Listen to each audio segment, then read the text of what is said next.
ಸಂಪರ್ಕಿಸ್ತೀನಿ. ಸಿದ್ದರಾಮಯ್ಯ ವಿರುದ್ಧ ತನಿಖೆಗೆ ಆದೇಶ ನೀಡಿರೋ ವಿಚಾರಕ್ಕೆ ಸಂಬಂಧಪಟ್ಟಂತೆ ಉತ್ತರ ನೀಡದೆ ಮೌನಕ್ಕೆ ಜಾರಿದ್ದಾರೆ DCM DK Shivakumar. No reaction ಅಂದಿದ್ದಾರೆ ಡಿಸಿಎಂ ಡಿಕೆ ಶಿವಕುಮಾರ್. ರಿಪಬ್ಲಿಕ್ ಕನ್ನಡದ ಎಕ್ಸ್ಕ್ಲೂಸಿವ್. ಸಿದ್ದರಾಮಯ್ಯ ವಿರುದ್ಧ ಪ್ರಾಸಿಕ್ಯೂಷನ್ಗೆ ಅನುಮತಿ ಕೊಟ್ಟಿರೋ ವಿಚಾರಕ್ಕೆ ಸಂಬಂಧಪಟ್ಟಂತೆ ಈಗಾಗಲೇ ಎಲ್ಲ ಸಚಿವರು ಮಾತಾಡಿದ್ದಾರೆ. ಆದರೆ ಡಿಸಿಎಂ ಮೌನಕ್ಕೆ ಶರಣಾಗಿದ್ದಾರೆ. No reaction.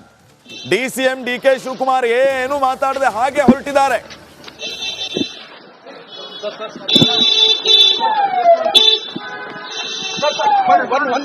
Sir, one reaction, sir. Just one reaction. Sir, CM ಗೆ ಈಗ ಪ್ರಾಸಿಕ್ಯೂಷನ್ ಅನುಮತಿ ಕೊಟ್ಟರೆ ಏನು sir? one reaction. Sir, just one reaction.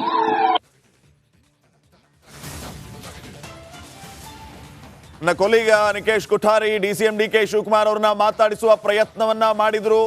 ಆದ್ರೆ ಒಂದೇ ಒಂದು ಪ್ರತಿಕ್ರಿಯೆ ಡಿಸಿಎಂ ಅವರಿಂದ ಸಿಗ್ಲಿಲ್ಲ. ಮೌನಕ್ಕೆ ಶರಣಾದ.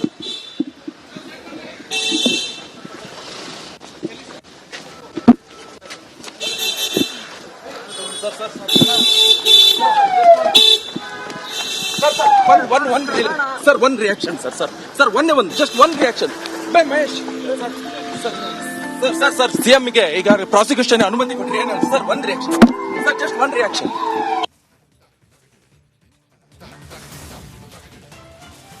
ನೋಡಿ, ಡಿಸಿಎಂ ಯಾವುದೇ ರೀತಿಯ ಪ್ರತಿಕ್ರಿಯೆಯನ್ನ ನೀಡಿಲ್ಲ. ಮೌನಕ್ಕೆ ಶರಣಾಗಿದ್ದಾರೆ.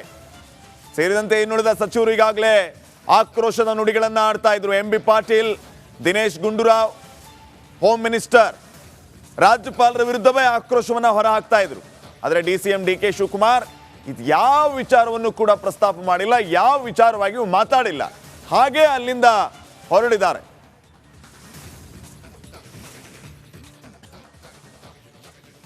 Sir, one reaction. Sir, just one reaction.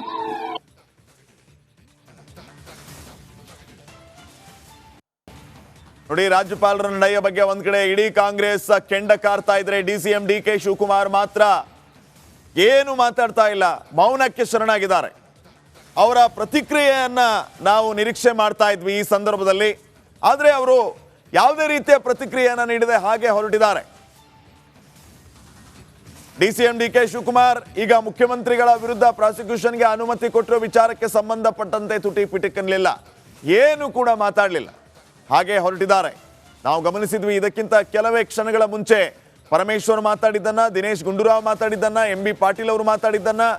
MB Patil ಹೇಳ್ತಾ ಇದ್ರು ಮುಖ್ಯಮಂತ್ರಿಗಳು ಯಾವುದೇ ಕಾರಣಕ್ಕೂ ರಾಜೀನಾಮೆಯನ್ನ ಕೊಡೋದಿಲ್ಲ ಅಂತ. ಮತ್ತೊಂದು ಕಡೆ ಗೃಹ ಸಚಿವರು ಹೇಳ್ತಾ ಇದ್ರು ಕಾನೂನು ಹೋರಾಟವನ್ನ ಮಾಡ್ತೀವಿ ನಾವು ಅಂತ. ಆರೋಗ್ಯ ಸಚಿವ ದಿನೇಶ್ ಗುಂಡೂರಾವ್ ಹೇಳ್ತಾ ಇದ್ರು ಕೀಳು ಮಟ್ಟದ ರಾಜಕಾರಣ ಇದು, ರಾಜ್ಯಪಾಲರು ಈ ರೀತಿ ಮಾಡ್ತಾರೆ ಅಂತ ನಿರೀಕ್ಷೆ ಮಾಡಿರಲಿಲ್ಲ ಅಂತ. ಆದ್ರೆ ಡಿಸಿಎಂ ಏನು ಕೂಡ ಈ ಬಗ್ಗೆ ಮಾತಾಡಲಿಲ್ಲ, ಹಾಗೆ ಹೊರಟರು. ಸ್ಯಾಂಕ್ಷನ್ ಕೊಡ್ತಾರೆ ಅಂತ ಹೇಳಿದ್ರೆ ಯಾವ ಒಂದು ಕೆಳಮಟ್ಟಕ್ಕೆ ಈ ಗವರ್ನರ್ ಇಳಿದಿದ್ದಾರೆ ಅಂತ ಇದೇ ತೋರಿಸ್ತಾ ಇದೆ. ಮತ್ತು ಕೇಂದ್ರ ಸರ್ಕಾರಕ್ಕಿಂತ BJP ಕೈಗೊಂಬೆ ಆಗಿದ್ದಾರೆ. ಸೊ ಇದು ನಾವು ಕಾನೂನಿನ ಹೋರಾಟ ನಾವು ಮಾಡ್ತೀವಿ. ಅದ್ರ ಬಗ್ಗೆ ಯಾವ ರೀತಿ ಮಾಡಬೇಕು, ಹೇಗೆ ಮಾಡಬೇಕು ಅದು ಮುಖ್ಯಮಂತ್ರಿ ತೀರ್ಮಾನ ಮಾಡ್ತಾರೆ. ಮುಖ್ಯಮಂತ್ರಿಯನ್ನು ಈಗಾಗಲೇ ಮೊನ್ನೆ ಮೈಸೂರಿನಲ್ಲಿ ನಾವು ಸ್ಪಷ್ಟವಾಗಿ ಹೇಳಿದ್ದೇವೆ, ಅವರು ಜಗ್ಗೋದು ಇಲ್ಲ, ಬಗ್ಗೋದು ಇಲ್ಲ, ಆಯಿತಾ? ಇಂಥ ಒಂದು ಷಡ್ಯಂತ್ರಗಳು, ಈ ಕೀಳ ಮಟ್ಟದ ನೀಚ ರಾಜಕಾರಣ ಭಾರತೀಯ ಜನತಾ ಪಾರ್ಟಿ ಇಡೀ ದೇಶದಲ್ಲೇ ಮಾಡ್ತಾ ಇದೆ. ಮೊನ್ನೆ ಚುನಾವಣೆಯಲ್ಲಿ ಸ್ವಲ್ಪ ಮಟ್ಟಿಗೆ ಅವ್ರ ಪಾಠ ಕಲ್ತಿದೆ ಅಂತ ನಾವು ಅವ್ರಿಗೆ ಕಲ್ತಿರ್ಬೋದು ಅಂತ ನಾವು ಅಂದ್ಕೊಂಡಿದ್ದು. ಆದರೆ ಅವರ ದುರ್ನಡೆ ಇನ್ನೂ ಕೂಡ ಮುಂದೆನೇ ಸಾಗ್ತಾ ಇದೆ. ಜನ ಇವತ್ತಿನ ದಿವಸ ತಕ್ಕ ಉತ್ತರ ಕೊಡ್ತಾರೆ. ಒಬ್ಬ ಚುನಾಯಿತ ಮುಖ್ಯಮಂತ್ರಿನ, ಒಂದು ಚುನಾಯಿತ ಸರ್ಕಾರವನ್ನು ಅಸ್ಥಿರಗೊಳಿಸಬೇಕು. ಹೇಗಾದರೆ ಮಾಡಿ ಅವರಿಗೆ ಅಪಮಾನ, ಅವಮಾನ, ಅಗೌರವ ಸೂಚಿಸಬೇಕು. ಈ ಒಂದು ಕೇಸ್ನಲ್ಲಿ ಏನೂ ಆಗೋದಿಲ್ಲ. ನಾವು ಕಾನೂನಿನ ಹೋರಾಟ ಮಾಡ್ತೀವಿ. ಮತ್ತು ಈ ಕೀಳ ಮಟ್ಟದ ಭಾರತೀಯ ಜನತಾ ಪಾರ್ಟಿಯ RSSನ ರಾಜಕಾರಣ ಇದಲ್ಲ, ಇದು ದೇಶದಿಂದ ಹೋಗಲಾಡಿಸ್ಬೇಕು. ಇದು ಇವತ್ತಿನ ದಿವಸ ಜನನು ಕೂಡ ತಕ್ಕ ಉತ್ತರ ಕೊಡ್ತಾರೆ. ಅವರು ಯಾವ ರೀತಿ ಅನುಮತಿಯನ್ನು ಕೊಟ್ಟಿದ್ದಾರೆ ಅಂತೇಳಿ ನೋಡಬೇಕು. ಲೀಗಲಿ ಎಕ್ಸಾಮಿನ್ ಮಾಡ್ತಾರೆ. ಅದನ್ನು ಮುಂದೆ ಏನು ಮಾಡಬೇಕು ಅಂತೇಳಿ ಕಾನೂನಾತ್ಮಕವಾಗಿ ಹೋರಾಟ ಮಾಡಬೇಕು ಅಂತ ನಾವೆಲ್ಲ ಮೊದಲೇ ಹೇಳಿದ್ದೇವೆ. ಒಂದು ವೇಳೆ ಅನುಮತಿ ಕೊಟ್ಟಿದ್ದೇ ಆದರೆ ಅದರ ವಿರುದ್ಧವಾಗಿ ಕಾನೂನು ಹೋರಾಟ ಮಾಡ್ತೇವೆ ಅಂತ ಹೇಳಿ ನಾವೆಲ್ಲ ಮೊದಲೇ ಹೇಳಿದ್ದೇವೆ. ಮುಖ್ಯಮಂತ್ರಿಗಳು ಈಗ ಲೀಗಲ್ ಟೀಮ್ ಜೊತೆ ಚರ್ಚೆ ಮಾಡಿ ಮುಂದಿನ ಕ್ರಮ ತಗೊಳ್ತಾರೆ. ಗೊತ್ತಿಲ್ಲ, ನಮಗೆ ವಿಶ್ವಾಸ ಇತ್ತು, ಕೊಡೋದಿಲ್ಲ. ನಾವೆಲ್ಲ ಎಕ್ಸ್ಪ್ಲನೇಷನ್ ಕೊಟ್ಟ ಮೇಲೆ, ಕ್ಯಾಬಿನೆಟ್ಟು ಅಡ್ವೈಸ್ ಮಾಡಿದ ಮೇಲೂ ಕೂಡ ಅವ್ರು ಕೊಡೋದಿಲ್ಲ ಅಂತ ನಾವು ಭಾವಿಸಿದ್ದು. ಕೊಟ್ಟಿದ್ದಾರೆ ಅಂದರೆ ಇನ್ನು ನಾವು ಘನತೆವೆತ್ತ ರಾಜ್ಯಪಾಲರಿಂದ ಇದನ್ನು ನಾವು ಅಪೇಕ್ಷೆ ಮಾಡಿರಲಿಲ್ಲ. TJ ಅಬ್ರಾಹಿಂ ಅವರು ಅರ್ಜಿ ಕೊಡ್ತಾರೆ 11:30 ಗಂಟೆಗೆ. ಸಾಯಂಕಾಲ 5:15ಗೆ ಸರ್ಕಾರದ ಮುಖ್ಯ ಕಾರ್ಯದರ್ಶಿಗಳು ಖುದ್ದಾಗಿ ಹಿಂದೆ ಒಂದು ಮಾಹಿತಿ ಕೇಳಿದ ಸಂದರ್ಭಕ್ಕೆ ಅನುಗುಣವಾಗಿ ಒಂದು ಡಿಟೇಲ್ ರಿಪೋರ್ಟನ್ನು ಕೂಡ ಕೊಡ್ತಾರೆ. ತದನಂತರ ನಾವು ಕ್ಯಾಬಿನೆಟ್ನಲ್ಲಿ ನಿರ್ಣಯ ಮಾಡಿ ಸುದೀರ್ಘವಾದಂಥ ಒಂದು ಉತ್ತರವನ್ನು ಘನತೆವತ್ತ ರಾಜ್ಯಪಾಲರಿಗೆ ಕೊಟ್ಟಿದ್ದೀವಿ. ಅದೇ ದಿವಸ ಯಾವತ್ತು TJ ಅಬ್ರಾಹಿಂ ಅವರು ಅರ್ಜಿ ಕೊಡ್ತಾರೆ 11:15ಗೆ, ಸಾಯಂಕಾಲ 5:15ಗೆ ಮುಖ್ಯ ಕಾರ್ಯದರ್ಶಿಗಳು ಖುದ್ದಾಗಿ ಹೋಗಿ ರಿಪ್ಲೈಯನ್ನು ಕೊಡ್ತಾರೆ. ರಾತ್ರಿ 10:00 ಘನತೆವತ್ತ ರಾಜ್ಯಪಾಲರು ನೋಟಿಸನ್ನು ಕೊಡ್ತಾರೆ. ಈ ತರಾತುರಿ ಮೇಲೆ ಇವತ್ತು ದಿವಸ ನಮಗೆ ಸಂಶಯ ಇತ್ತು, ಎಲ್ಲರಿಗೂ ಸಂಶಯ ಇತ್ತು, ರಾಜ್ಯ ಜನತೆಗೆ. ಹಿಂದೆ ಜೊಲ್ಲೆ ಅವರು ಇನ್ನಿತರ ಸಚಿವರ ಮೇಲೂ ಕೂಡ ಪ್ರಾಸಿಕ್ಯೂಷನ್ಸ್ಗೆ ಇವತ್ತು ಘನತೆವತ್ತ ರಾಜ್ಯಪಾಲರ ಮುಂದಿತ್ತು.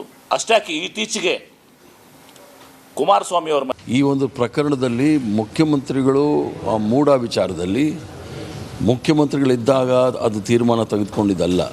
ಸುಮಾರು 20 ವರ್ಷಗಳ ಹಿಂದೆ ನಡೆದಂಥ ವಿಚಾರವನ್ನು ತೆಗೆದುಕೊಂಡು ಒಬ್ಬ ಹಿಂದುಳಿದ ವರ್ಗದ ನಾಯಕನಿಗೆ ತೊಂದರೆ ಕೊಡಬೇಕು, ಮಸಿ ಬಳಿಬೇಕು ಅಂಥೇಳಿ ಮಾಡ್ತಕ್ಕಂಥ ಪ್ರಕರಣ ಇದು. ಮತ್ತು ಇದನ್ನು ಸಂಪೂರ್ಣವಾಗಿ ಕಾಂಗ್ರೆಸ್ ಪಕ್ಷ ಮತ್ತು ಮುಖ್ಯಮಂತ್ರಿಗಳು ಸಹ ಕಾನೂನಾತ್ಮಕವಾದ ಹೋರಾಟವನ್ನು ನಾವು ಮಾಡ್ತೇವೆ.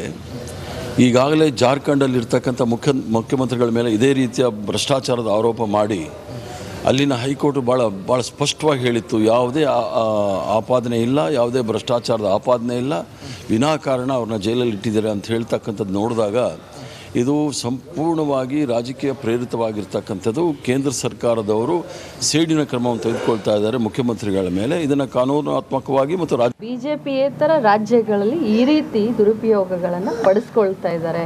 ಜ್ಯುರಿಡಿಕ್ಷನರಿನ ದುರುಪಯೋಗ ಪಡಿಸ್ಕೊಳ್ತಾ ಇದ್ದಾರೆ. ED, ಇನ್ಕಮ್ ಟ್ಯಾಕ್ಸು, ಪ್ರತಿಯೊಂದು ಈ ಸರ್ಕಾರಿ ಸೌಮ್ಯದ ಏನೇನೋ ಇವಿದಾವೆ, ಇವನ್ನೆಲ್ಲನೂ ಈ ರೀತಿ ಮಿಸ್ಯೂಸ್ ಮಾಡ್ಕೊಳ್ತಾರೆ. ಪ್ರಾಸಿಕ್ಯೂಷನ್ ಅನುಮತಿ ಕೊಡೋದು ಖಂಡಿತವಾಗ್ಲೂ ಮಾನ್ಯ ಮುಖ್ಯಮಂತ್ರಿಗಳು ರಾಜೀನಾಮೆ ಕೊಡುವಂಥ ಪ್ರಮೇಯನೇ ಇಲ್ಲ, ಅವಶ್ಯಕತೆನೇ ಇಲ್ಲ, ಅಂಥ ಸಂದರ್ಭ ಉದ್ಭವ ಆಗದೇ ಇಲ್ಲ.